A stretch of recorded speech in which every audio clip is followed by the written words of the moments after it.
Olá, eu me chamo Steven Thomas e eu tenho 22 anos e eu sou natural do Paraná, sou filho do seu José Rosaldo Cardoso da Silva, que é a dona Neuza, e logo mais você vai conhecer um pouquinho da minha história e da minha trajetória até hoje.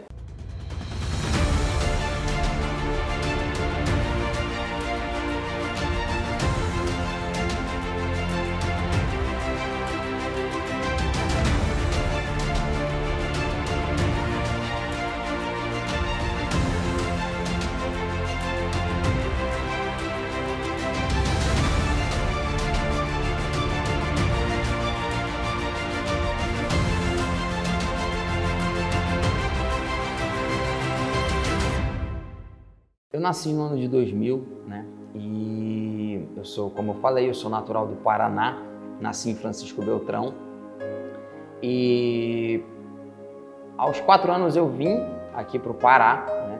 Primeiramente para a cidade de Miritituba, né? Que é município de Itaituba, não sei se você conhece. E morei 10 anos, passei 10 anos morando lá. Meu pai, né, o seu Cardoso, ele era gerente em uma serraria lá.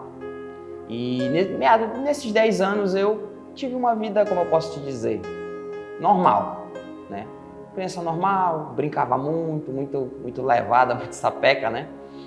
E aos meus 8 anos de idade, aos 7, 8 anos de idade, eu comecei a conhecer um pouco da vida normal, sabe? Assim, de homem, né? De moralidade, etc e tal. Comecei a ser exposto a isso, né? Com as amizades do meu pai, sempre homem muito bagunceiro, muito pra frente, assim e tal. E fui conhecendo isso e aquilo já foi um pouco gerando um pouco do meu caráter, né? Um pouco de quem eu sou, né? E, enfim, e o meu pai sempre muito ocupado, né? Um cara cheio de demandas. Então, ele não era presente, né? Assim, de estar toda hora ali, meu filho, e isso, aquele carinho todo. Mas, sempre que ele tinha uma oportunidade, ele dava esse afeto, né?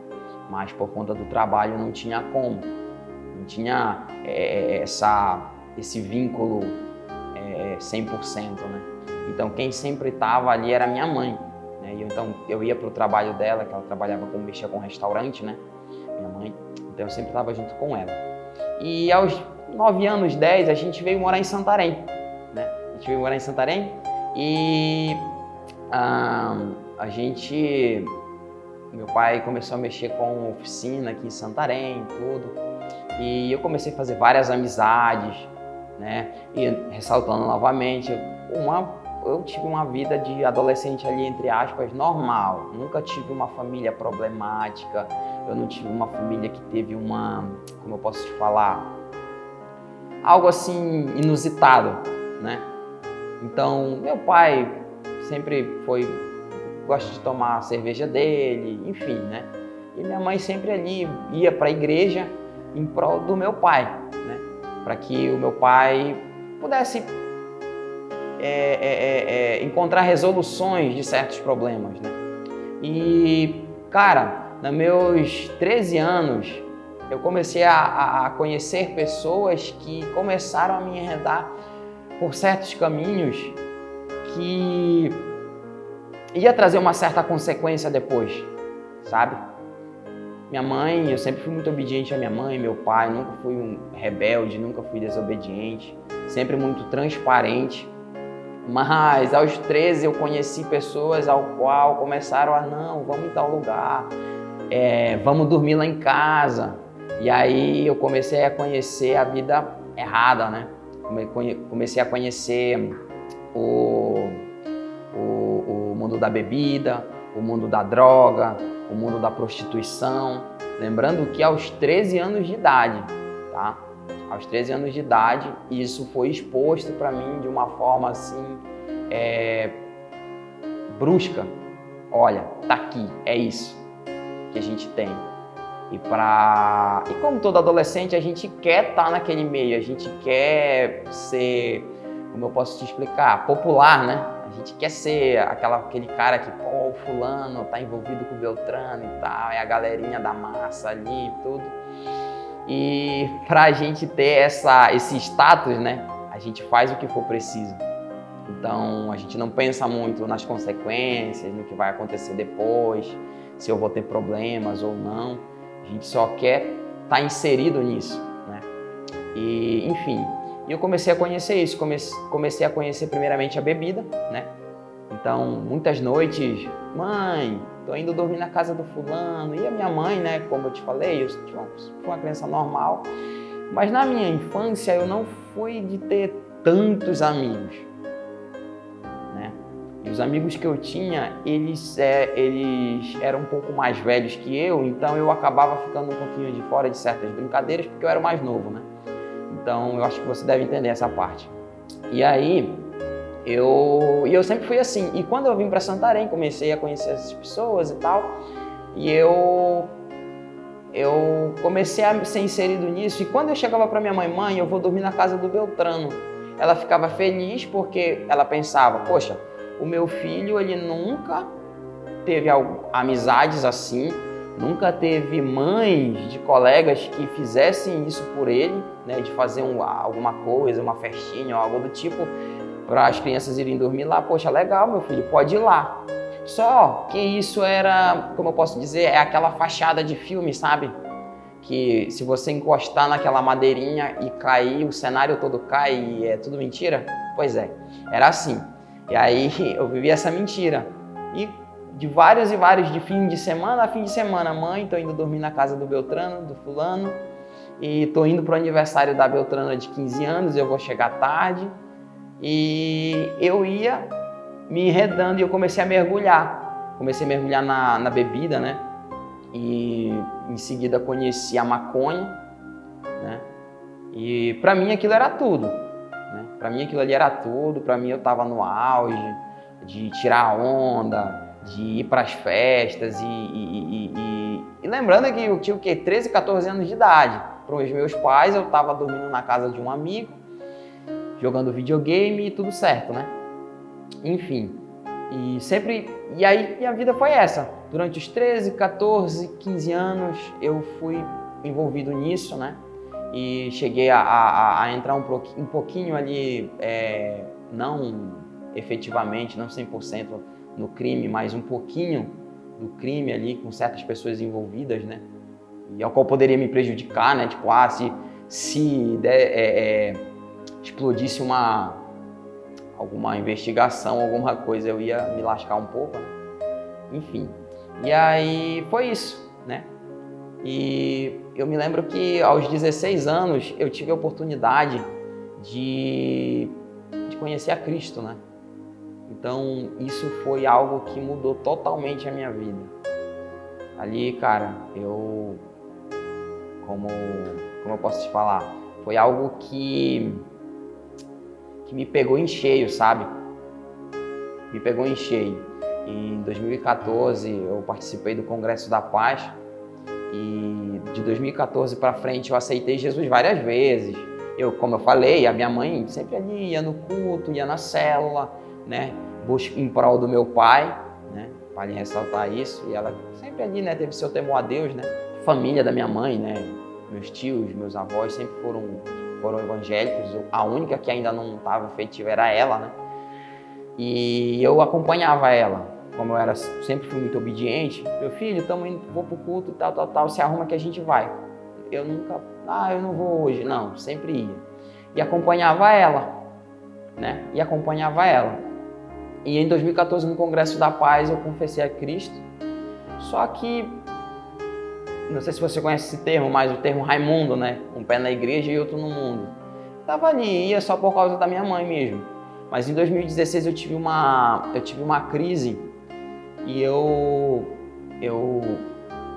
geralmente o pessoal fala overdose, né?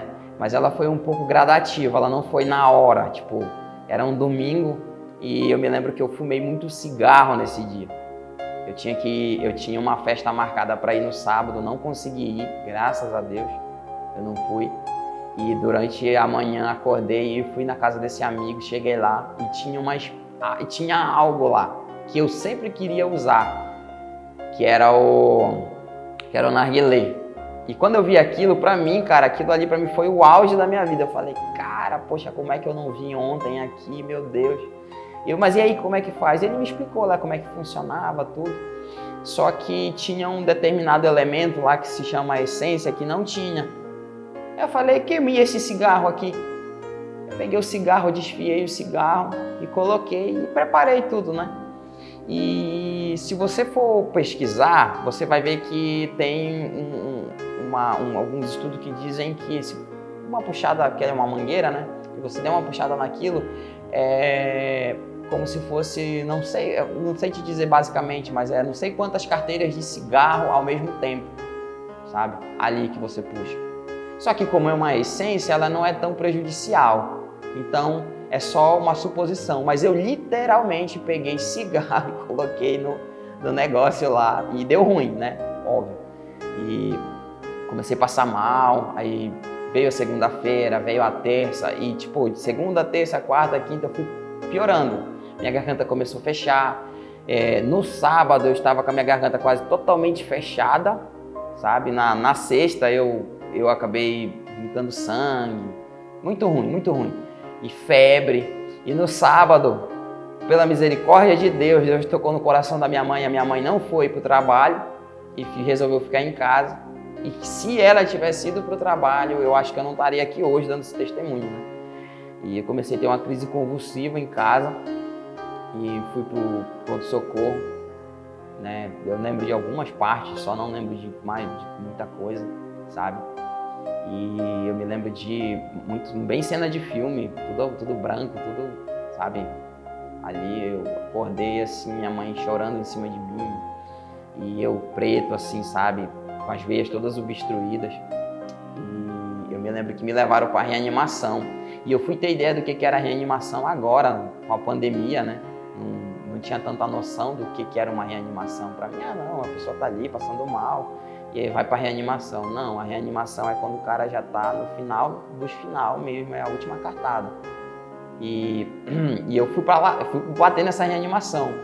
Quando eu saí dessa reanimação, eu fiquei no leito lá, tomando meus medicamentos, os enfermeiros cuidando de mim no pronto-socorro. E, cara, eu me lembro que uma pessoa marcou minha vida ali, naquele hospital. E eu vou falar dela aqui, que é a irmã Rita, né? A irmã Rita, ela é sogra do pastor Ricardo, né? Mãe da pastora Denise. E ela é uma pessoa assim que, cara, me perdoa se eu chorar aqui, mas ela é uma pessoa, com relação ao evangelismo, ela tem me inspirado. Porque eu estava lá e eu tive a oportunidade de ouvir ela falar de Jesus naquele lugar. E eu me lembro que nesse dia, Deus, eu não fiquei arrependido pelo que eu fiz, desesperado, Senhor, me perdoa, não. Mas veio um sentimento de querer adorar o Senhor naquele lugar. E eu lembro que eu peguei o celular da minha mãe e ela pregando lá, falando, olha, talvez você está aqui, talvez foi algo que você fez, mas olha, eu quero te dizer que Deus, o sangue de Jesus nos purifica de todo pecado e tudo. E ela sabe, evangelho puríssimo ali, cara, simples, né? E ela pregando lá, e gerou esse sentimento no meu coração. Eu comecei a adorar o Senhor naquele lugar. Peguei o celular da minha mãe, coloquei os fones de ouvido e comecei a tirar um tempo, sabe? E eu me lembro que a música que eu ouvi foi Nada Além do Sangue, do Fernandinho, né? E eu chorei bastante naquele lugar, mas não estava arrependido. Tipo, Senhor, me perdoa porque eu fiz isso aqui, eu fiz assado. Não veio essa consciência, né? Mas veio aquele sentimento de que ele poderia se manifestar naquele lugar. E no outro dia recebi alta e como um bom ser humano, né? Eu, geralmente, pessoa quando passa por algo difícil e sabe, passa por algo que pela sombra da morte, vamos dizer assim, a pessoa, vou me consertar, né? Mas eu na outra semana eu fui pra festa de novo, onda de novo, bagaceira de novo. E eu me lembro que na próxima semana eu teria um encontro com Deus. Eu já tinha um encontro marcado com o Senhor. Então, eu costumo dizer que Deus, ele nem quis fazer nada. Ele falou, não, deixa ele, que ele vai ir e ele vai lá e eu vou conversar com ele. E eu me lembro que em abril de 2016 eu tive um encontro com o Senhor, no acampamento Shalom, e a minha vida nunca mais foi a mesma. E cara, ali eu entendi que Deus tinha algo para mim, que Deus queria fazer algo, sabe? Que Deus tinha um legado para passar para minha vida, para eu deixar, sabe? Para cada pessoa que passasse por mim, sabe? E eu queria dizer para você, sabe, adolescente, jovem que está me ouvindo, cara, às vezes a gente quer se incluir num meio, num círculo de amizade, mas às vezes os critérios para você estar naquele meio ali, naquele círculo, não vale a pena, sabe? Não vale a pena, porque às vezes aquilo vai te custar até a tua vida, porque às vezes você está deixando de ser uma pessoa bem-sucedida só para status, só para ter uma amizade, a galerinha que vai te reconhecer, o fulano, o Beltrano é o cara, a fulana é a menina que topzinha das top ali da escola, da faculdade, enfim. E como o Provérbios diz, né, isso é correr atrás do vento, isso não vai te levar a nada. Não vai te levar a nada. E eu vou te falar aqui, uma das pessoas principais que você deve honrar, depois de Deus, é os seus pais. É os seus pais, sabe? Depois que eu conheci a Cristo, eu me lembro de várias direções que os meus pais me deram e eu não quis ouvir e eu sofri as consequências. E uma das coisas que eu quero deixar para você é isso: coloque peso nas palavras dos seus pais, na dica que os seus pais te derem. Outra coisa, sei que tem muito adolescente e jovem aí que quer honrar o Senhor na obra de Deus, quer estar envolvido, mas, cara, não deixa o seu compromisso com a obra tirar o seu compromisso com o dono da obra. Por favor, não faz isso. É muito legal e eu te incentivo a você estar compromissado com a obra do Senhor, mas seja compromissado com o Senhor primeiro. Sabe, hoje eu tô com 22 anos e eu